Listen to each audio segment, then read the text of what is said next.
Hello and welcome to KGB Bible Stories, our YouTube channel. Hello, you guys. Today we're having a continuation on questions and answers on the book of Matthew, chapter 5. Let us begin with a word of prayer, and then we will go into the reading of the whole chapter.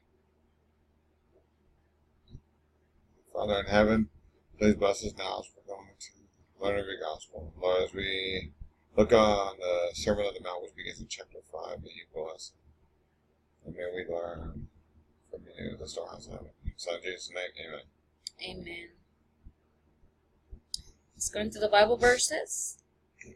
And seeing the multitudes, he went up into a mountain, and when he was set, his disciples came unto him, and he opened his mouth and taught them, saying, Blessed are the poor in spirit, for theirs is the kingdom of heaven. Blessed are they that mourn, for they shall be comforted. Blessed are the meek, for they shall inherit the earth. Blessed are they which do hunger and thirst after righteousness, for they shall be filled. Blessed are the merciful, for they shall obtain mercy. Blessed are the pure in heart, for they shall see God. Blessed are the peacemakers, for they shall be called the children of God. Blessed are they which are persecuted for righteousness' sake, for theirs is the kingdom of heaven. Blessed are ye, when men shall revile you, and persecute you, and shall say in all manner of evil against you falsely, for my sake. Rejoice, and be exceedingly glad, for great is your reward in heaven. For so persecuted they the prophets which were before you. And ye are the salt of the earth. But if the salt hath lost his savour, wherewith shall ye be salted? It is thenceforth good for nothing, but it casteth out and be trodden under foot of men. And ye are the light of the world. A city that is set on a hill cannot be hid. Neither do men light a candle and put it under a bushel, but on a candlestick, and it giveth light unto all that are in the house. Let your light so shine before men, that they may see your good works, and glorify your Father which is in heaven. Think not that I am come to destroy the law or the prophets. I am not come to destroy, but to fulfill. For verily I say unto you, till heaven and earth pass, one jot or one tittle shall in no wise pass from the law, till all be fulfilled. Whosoever therefore shall break one of these least commandments, and shall teach men so, he shall be called the least into the kingdom of heaven. But whosoever shall do and teach them, the same shall be called great in the kingdom of heaven. For I say unto you, that except your righteousness shall exceed the righteousness of the scribes and the Pharisees, ye shall in no case enter into the kingdom of heaven. And ye have heard that it was said unto them of old time, Thou shalt not kill, and whosoever shall kill shall be in danger of the judgment. But I say unto you, that whosoever is angry with his brother without a cause shall be in danger of the judgment, and whosoever shall call his brother Raca shall be in danger of the council, but whosoever shall say, Thou fool, shall be in danger of hell fire. Therefore, if thou bring thy gift unto the altar, and there rememberest that thy brother hath aught against thee, leave there the gift before the altar, and go thy way, and first be reconciled to thy brother, and then come and offer thy gift. Agree with thy adversary quickly, while thou art in the way with him, lest at any time the adversary deliver thee to the judge, and the judge deliver thee to the officer, and thou be cast into prison.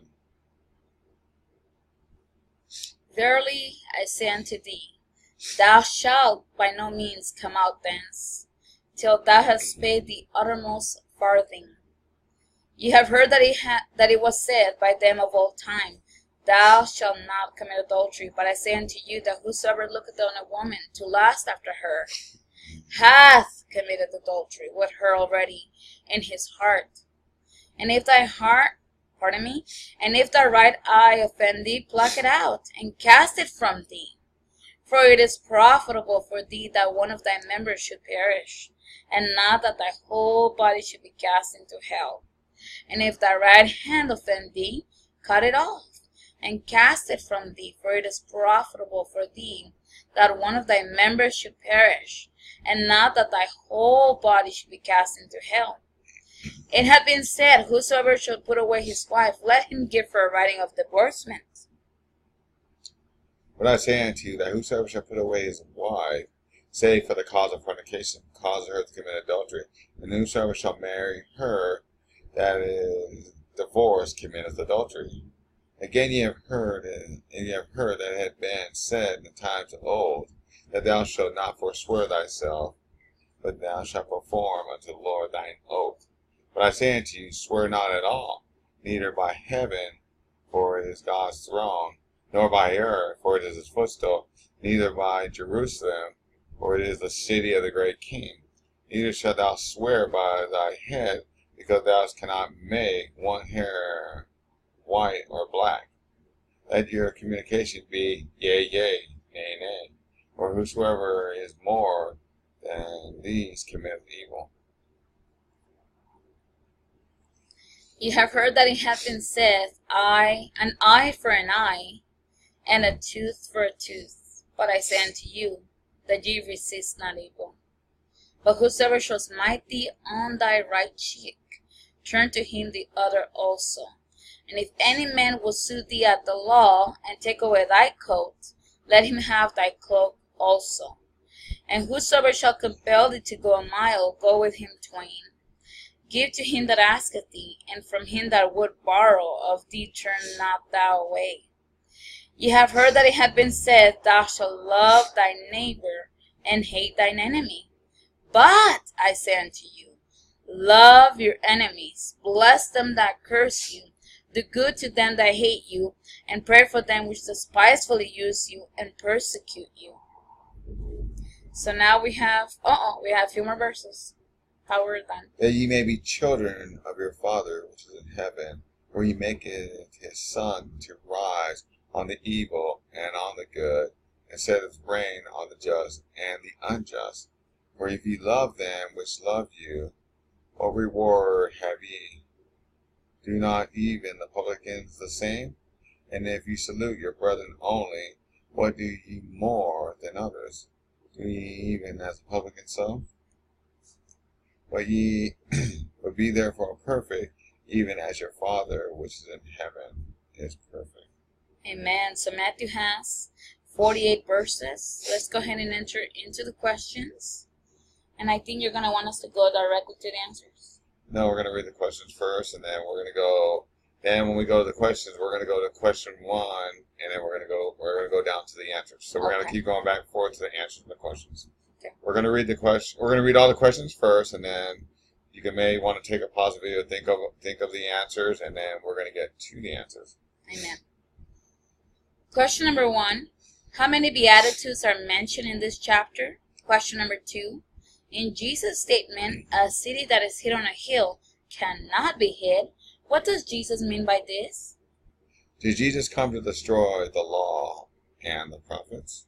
And question number 4: what does Jesus mean by his words, that except your righteousness shall exceed the righteousness of the scribes and Pharisees, ye shall in no case enter into the kingdom of heaven? Question number 5: what are we to do before we bring our gifts to the altar? Question number 6: why does Jesus say that whosoever looketh on a woman to lust after her hath committed adultery with her already in his heart? Question number 7: does Jesus condemn divorce? Condone divorce. Question number 8: what is our communication to be? Question number 9: are we to resist evil? Question number 10: in verse 41, Jesus says, whosoever shall compel thee to go a mile, go with him twain. What does Jesus mean by this? Question number 11: what is the main theme of Matthew chapter 5? And question number 12: why are we to hate our enemies? Question number 13: if we love those who only love us, what reward do we have? And who are we being like? So there's 2 questions on number 13. Question number 14: Are we to salute only those that we get along with? And question number 15. We are to be perfect as who is perfect. Amen. Now, if you want to pause right here and think about the questions, some questions will be easier than others, and some you may be surprised on the answers and everything. Very true. Okay, so you want us to go back to the questions and follow up with an answer? Yes. Okay, so we're going to go ahead and go back to question number 1, and we're going to go and proceed to the answer, okay? So question number 1 says, how many Beatitudes are mentioned in this chapter? So let's go ahead and go to the Bible answer. 9. There's 9, and Beatitudes is called supreme blessings. The definition of Beatitudes is supreme blessedness. Like you said, blessed are the meek. Blessed are they that are persecuted and everything. So this is God's blessedness and everything. And like I said, this is the blessing that's found in Matthew chapter 5, verses 3 through 11 and everything. And it also is the blessings listed by Jesus in the Sermon on the Mount. And they tell you right here is Matthew chapter 5, verses 3 to 11. And if you look at some of the things that are written right here, you can see it's very much the character of Jesus and everything. And if you look at him when he was doing what? In the throne judgment room of Pilate and everything, you see that Jesus was meek.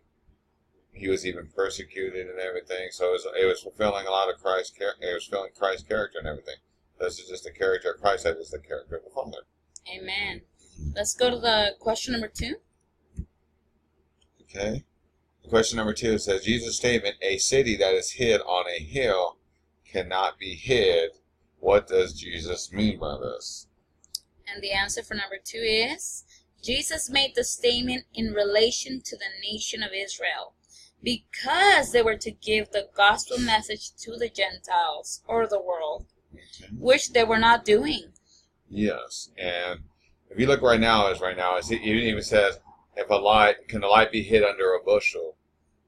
Can the world see it and everything? And if anyone understands, if they're reading their Bible, they understand the nation of Israel, especially the Old Testament. What was the promise to Abraham? Your what? Children shall be as the sand of the sea. And if you go to the sea, how much sand is there? Can we even count it? Yeah, can you even count everything? So that promise was the blessing of what? Both Jew and what? Gentile. So when Christ came on this earth, he died on the cross and everything, and he did what? He died on the cross, spent 40 days with his disciples on this earth. He ascended up into heaven. They went into this is Acts chapter 1 and 2 and everything. They all 12 disciples with 120 people were up in the upper chambers of the room, and they were filled with what? The Holy Spirit and everything. And what ended up happening after that? The book of Acts. The message, they brought in the Gentiles and everything. Remember what's his name's dream? Peter's dream. Mm-hmm. God told him to eat what? There was a sheet in the sky with a bunch of animals in there. He says, I don't eat no common thing. God says, what I have blessed, do not call common. And what did he do? Cleanse. Yeah. He said, so basically right now, he understood that was the bringing in of the Gentiles and everything. And in the Old Testament, there's many times in the Old Testament, you can see where God told the nation of Israel to bring it in. So what it says right there, a city that is hid on a hill, that's going to be referring to temple, just like the light under a bushel and all that. That's referring to God, to their temple and everything. That temple that was in Jerusalem was supposed to be a light to the world. They were supposed to be a special favorite people to give the light into the world, the Gentiles. So that's why. So basically, the Jews were not doing that. God had to literally come down and teach the disciples, teach the nation of Israel how to reach the Gentiles because they did not want to get their money. Amen. Okay. Did Jesus come to destroy the laws or the prophets? And the prophets. Yes. Let's go to answer number 3. Yeah. Oops. That will be no. See Matthew chapter 5, verse 17. Yeah, we'll read that real quick. Think not that I come to destroy the law or the prophets. I come not to destroy, but to fulfill and everything. So what does that mean? So many people think that the Ten Commandments is done away with here, and that we're living only under grace. Or that the law of God was only for the Jews. Yeah, the law was only for the Jews. The law was given all the way back in the Garden of Eden, because hence, what did Adam and Eve break? But what the law of the Ten Commandments. So it preceded the nation of Israel. And Abraham, he had a second wife, which was Hagar, which God told him to put away. What law did he break? The law of the seventh commandment, which is thou shalt commit adultery. And you can see other things. And Abraham was not a Jew. Yes. And also you see that the law preceded the nation of Israel. Okay, so now question number 4. What does Jesus mean by these words? That except your righteousness shall exceed the righteousness of the scribes of the Pharisees, you shall in no case enter into the kingdom of heaven. Let's look at answer number 4. The scribes and the Pharisees only kept the letter of the law and not the spirit of the law. So the scribes and the Pharisees can say, oh yeah, I don't kill. Oh yes, I don't commit adultery. Oh yeah, I don't steal. But they didn't really understand the spirituality of the law. Yes, and so when you look at even Matthew chapter 5 right now, and if you look at the law of the Ten Commandments and everything, it says, "Thou shalt have no other gods before you," and specifically the ones that thou shalt not kill, thou shalt not bear false witness against thy neighbors, and thou shalt not commit adultery and everything. Those laws, they were well good at keeping just the letter of law, like when it says, "Thou shalt not kill." But what does it say in Matthew chapter 5 and everything? When you get down to verses like around 40s and everything, it says, thou shalt not kill and everything. It said, but if you hate your brother within your heart, it is the same as murder and everything. So the law is very broad. And that's what they did not understand. There was more to the law. It was so broad and wide. There's so many ways to break it. That's why no one on this earth can what? Keep the law. Christ kept the law. Without the Spirit of Christ. Yes, and Christ wants to impute His righteousness to us. So we can try in vain, but we cannot keep the letter of the. We cannot keep the letter. Really, we cannot even keep the letter, probably, or even the spirituality of the law. Question number 5. What are we to do before we bring our gifts to the altar? Answer number 5 will be, we are to reconcile with our brother or sister, and then come and offer our gift. So, like now, when you get to the word right now is when they had the altar right now, we know that the ceremonial laws and everything was done away with. But God instituted communion and also what? The foot washing of humility. Now, before you take communion, you're to do what? If you have any ought against your brother, you're supposed to reconcile with your brother before you even take communion and everything. So it holds the same principle, even though we're not like all these ceremonial feasts of the Jews and everything. Same principle holds to us, but when we have like even communion and everything, we're supposed to deal with our brother and everything before we even go and come before God. Actually, there's a lot of people who take communion, but they didn't prepare for it, like the Bible tells us to prepare. Let's go to question number 6. Why does Jesus say that whosoever looketh on a woman to lust after her hath committed adultery with her already in his heart? Let's go ahead and see the answer. It says, a person does not need to commit the physical act of adultery in order to break the 7th commandment. This act can be committed with our thoughts, or like the Bible calls it, our heart. When the Bible says our heart, it's referring to the mind. Yes. So this is what it gets when it gets to Matthew chapter 5. It's the spirituality. It's not just two persons are married. Like me and my wife are married right now, and we're married right now, and I go and sleep or mess around or sleep with another woman and everything. That would be committed adultery. No, but if I look on another woman to lust after her, in my mind, just say, oh, I think this woman is pretty. I want to be with. That's committed an act of adultery and everything, and that's a sin. That's why I said the law is very broad. There's many ways to break it, and it's even like that, getting too friendly with another woman that she can even have impure thoughts. So you got to be careful your relationship with even another woman, because you can create that woman thoughts in her heart. And let's add a little extra. You may not lust after her, but she can lust after you. Exactly. And cause a lust after you by the way you act to another woman. That's not your wife. Exactly. And that's what I wanted to add is, like, you have to have a lot of cautiousness that either you or become too friendly with the opposite sex who is not your partner or your husband, of course, because then you become too close of a friendly relationship And that can go into no good. Yes. Okay, so the one that you're going to have your relationship is with God, number one. Number two, the person that you married. Yes, we can say hello, give a handshake, and sometimes between sisters we hug each other, between brothers they hug each other. Another thing, in the churches, what do? Okay, let's pray. Everybody holds hands. What in the world is that? Men and men holding hands.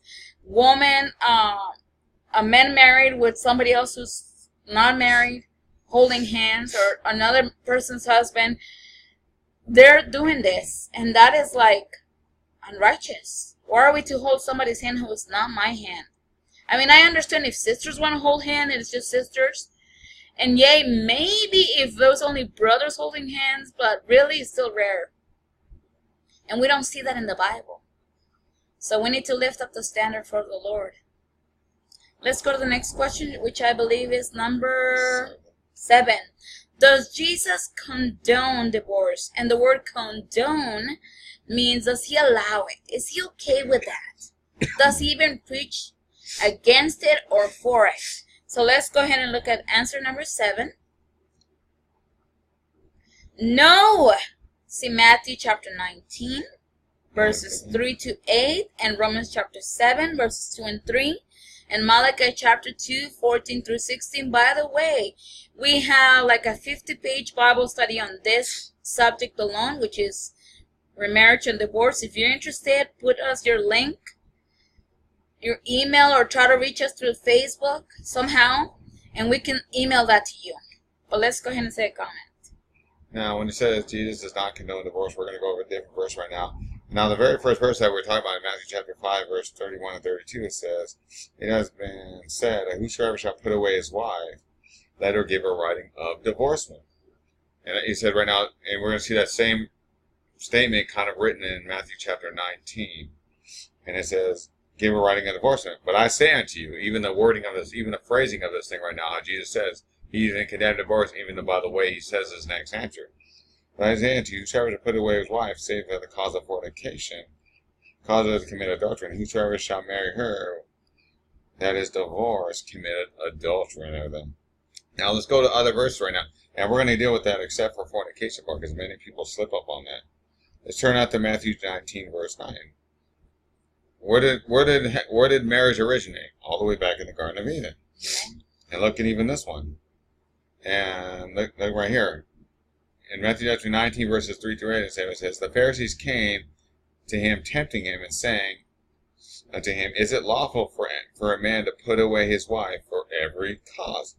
But Jesus answered and said unto them, Have ye not read that which I made in the beginning? That's the Garden of Eden. I made them both man and female.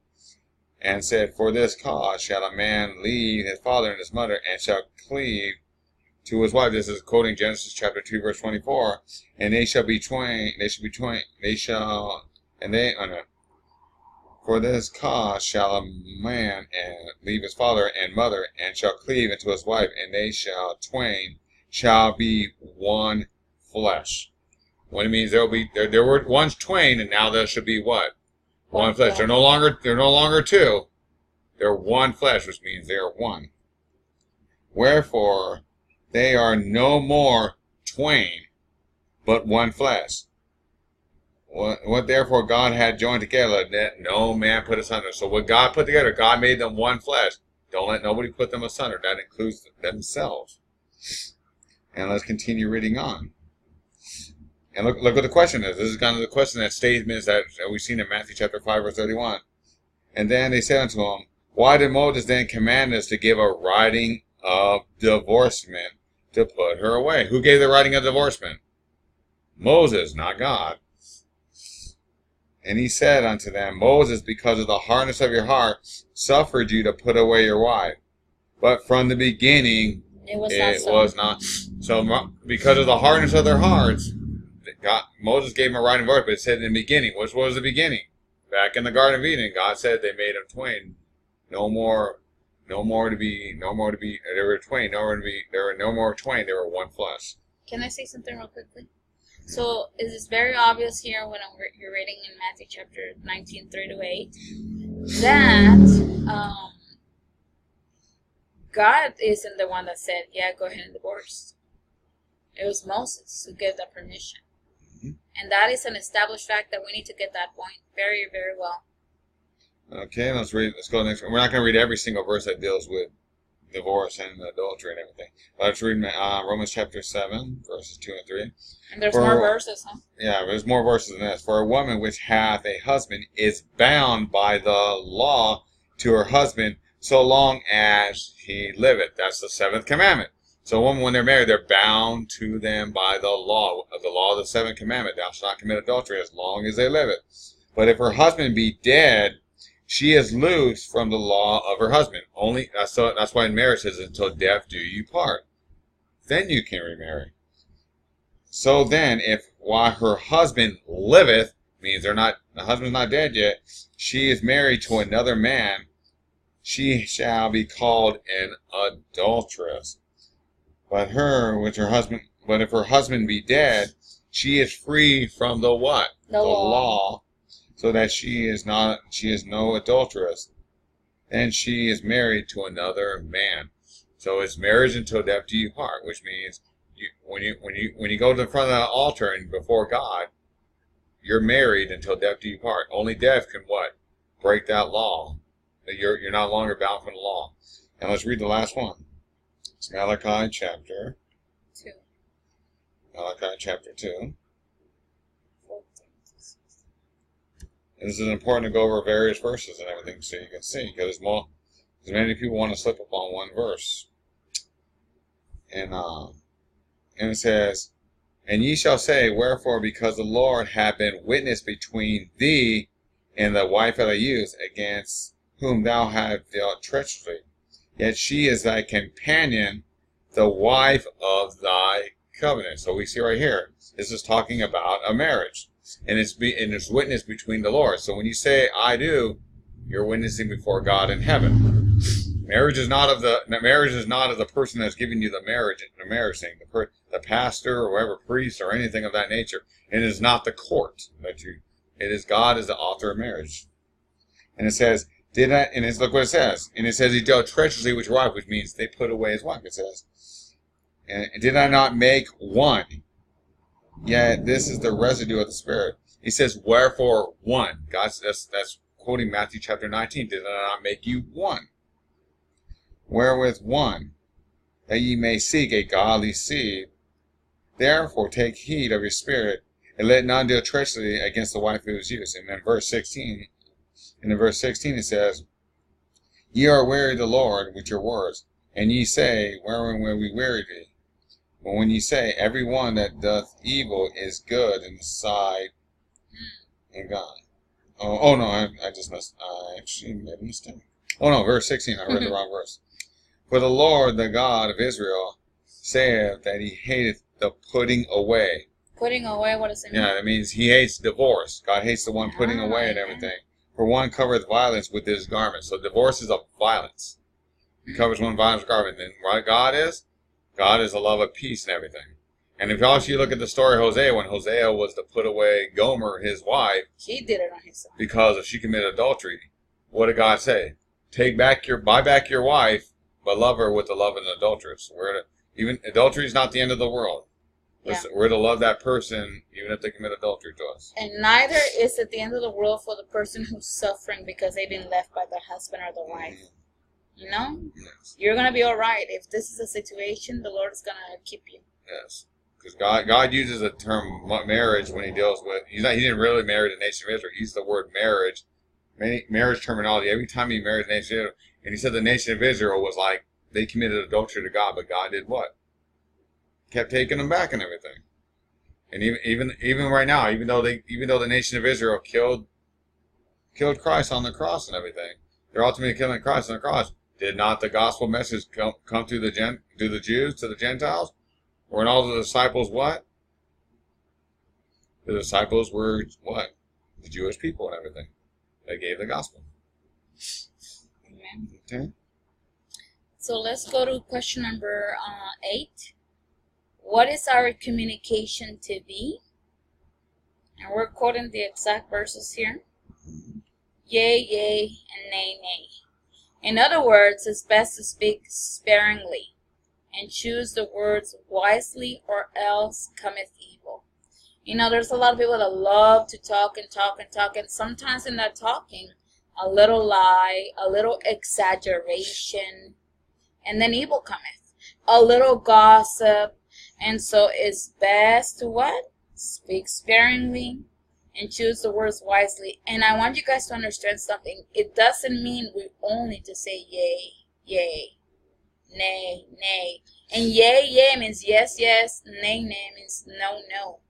In other words, it's best to speak sparingly and wisely. So every idle word, thou shalt give account of their words in the judgment and everything. So Yes. we don't want to have idle words. We want to have words of benefit.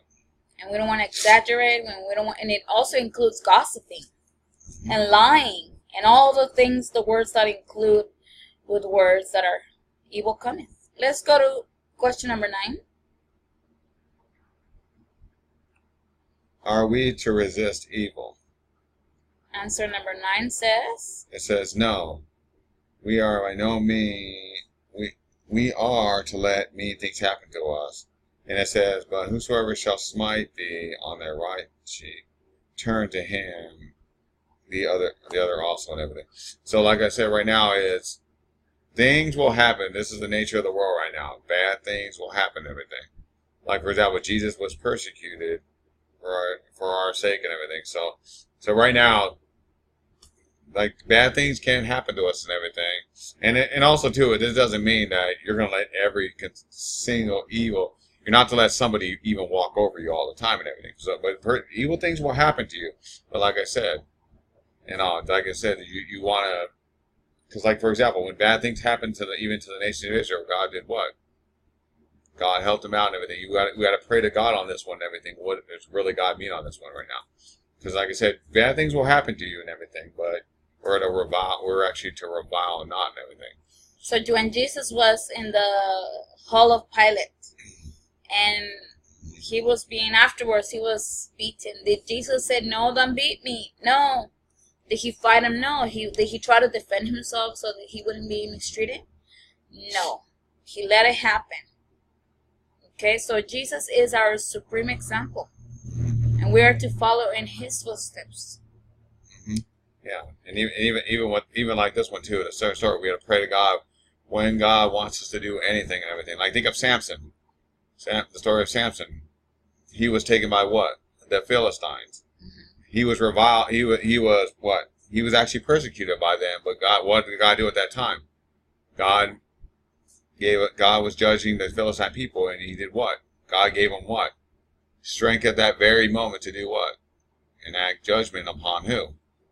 The Philistines and everything. So like I said, that's right now, like I said, we're not just to go looking to beat up people or anything of that nature. Oh yeah, we're not. And everything. God will lead you. God will lead you on the way and everything. What you should do at any given moment. Amen. So question number 10. In verse 41, Jesus says, whosoever shall compel you to go a mile, go with him twain. What does Jesus mean by this? And you're going to love the answer. Okay, let's go to the answer. And it says, in all that we do, we shall go above and beyond what may be expected of us and everything. So like I said, when somebody asks you to do something, go 20 and everything. It's like even in your daily life, like little kids, if you have parents and everything, they ask you to do something. What should you do? You should do 20. You should do even better than what they expect and everything. I mean, put all your best foot forward, like even on the job and everything. Exactly. We should not be lazy on a job. We should do our best foot forward on a job and really try to. You want to try to be successful in life, not just content with just doing the bare minimum and everything. And like I said, you want to succeed and go above and beyond, even your capabilities that you think you cannot do. It means put your best foot forward. But it also means not to cheat the government. Yes. If you can work and get yourself some money to pay your rent and get your food and your needs, why you want to be on welfare? Yeah. So come on, that's not doing the words of Jesus. And then you claim, oh, I'm a Christian. Yes. You stop being a Christian if you're taking advantage of the government or of any people.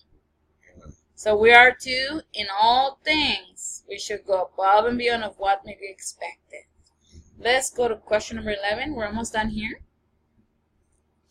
What is the main theme of Matthew chapter 5? And that the law is spiritual, which means the law is it's very broad. I should say very proud. I should say very broad. And there are many ways to break God's law.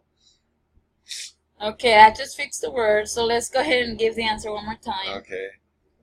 Okay, now what is the main theme of Matthew chapter 5 and everything? Is that the law is spiritual, which means that the law is very broad, and there are many ways to break God's law. And we need the Spirit of God to keep us. So that's why I said right there, like for example, the part of, if you lust after a woman, you will commit adultery. It's not just the physical act of adultery, and even like that. It says, when it talks about when dealing with the murder, it says, if you hate that brother in thy heart, or even hate that brother without a cause and everything, you're right for the judgment and everything. So, like I said, so right now the law is very broad, and that's why we cannot keep the full measure of the law. And if you look at hymns even in the hymnal books and everything, you see that many of people from the past that created these hymnals understood that we cannot keep the full letter of the law. Christ only kept it. Christ wants to impute His righteousness unto us. And that's what it means by grace. Question number 12. What are we to hate our enemies? And it will be no. Love your enemies. That's a beautiful song. So definitely no. But once again, the law is very broad. And so what do we need? We need the Spirit of Christ. In other words, we won't be able to love without Christ. Question number 13. And fast forward a little bit. If we love those who only love us, what reward do we have? So this is 2 questions, remember? And then the second question will be, and who are we being like?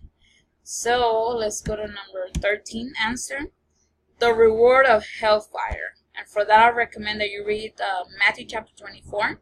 When you see the parable of the wheat and the tares, and you can see where the wheat go into the garner, and the tares are going to be burned with fire. And so the second one, who are we being like? We're being like the publicans by only loving certain kind of people and not everyone. And the publicans would almost be like the worldly. The worst people. Yeah, it's almost like the worldly people and everything. We're not being like... So they're not professing, the publicans are not professing to be church people. They're not professing to be godly. They're not professing to attend church, to give their tithe. They're not professing anything. They're just heathen, worldly, love worldly people. Let's go to question number 14. And Ronnie, you have the answer. Are we to salute only those that we get along with? The answer would be no. And like I said, along with question number 12 and 13 and everything, we're supposed to love our enemies. We're supposed to get along even with our enemies and everything. And it is one of the harder things to do. It's easier to love someone that loves you. Exactly. Question number 15, pardon me. We are to be perfect as who is perfect? You should know before I check on it.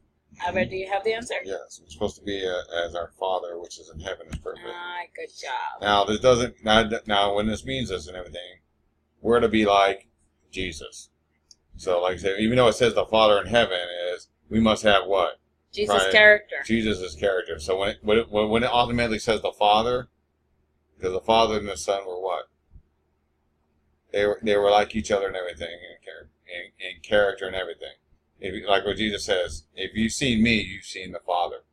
So when it says this one, it says our Father, but it also, you can put in the place there Jesus also. But we were referring, husband, let me correct your comments. To the verse and everything. Yeah, I'm referring, when we asked this question number 15. It's referring to what the Bible is saying at that Exactly. moment. We want the answer that is found in the last verse of Matthew chapter 5. We are to be perfect as who is perfect, and because we're looking at the Bible directly, the answer will be our Father. Now, why does it say our Father? Is this right now the Sermon on the Mount, which is beginning chapter 5 all the way to chapter 7 and everything. This is the Sermon on the Mount. It was a message that Christ gave from the Father. And we ultimately did what? What is Jesus talking about right here? He's talking about they did not understand the law. And who's the law from? It was from the Father. That's why it says ultimately we must be like our Father in heaven, because they broke the what? they broke the Father's law and everything. That's why it ultimately says, "Be ye perfect like our Father." He was basically saying, Jesus was basically giving the character of the Father in heaven. But when I say of Jesus and everything, don't think for 1 second that we're not to be like Jesus, because Jesus and the Father are one. And we are to exalt the Father as we exalt the Son. Yeah, yes, and everything. So that's why I said the Father and the Son are both perfect in character. Amen. So let's go ahead and close the Lord of Prayer, you guys. I hope you enjoyed this beautiful chapter on questions and answers in the book of Matthew chapter 5. And let us say goodbye and a word of prayer. Father in heaven, thank you for blessing us with your word. And Lord, as we look at Matthew chapter 5, when it pertains to the law, we see that it is very spiritual in nature. It is broad. And Lord, it takes us to look solely into your Son Jesus, who came on this earth to die on the cross, keeping the full measure of the law. He wants to impute that victory to us if we want to be his children. Continue to bless us in your Son Jesus' name. Amen. Amen. Thank you for watching, guys. Stay tuned for another video on questions and answers on the book of Matthew chapter 6. Bye-bye.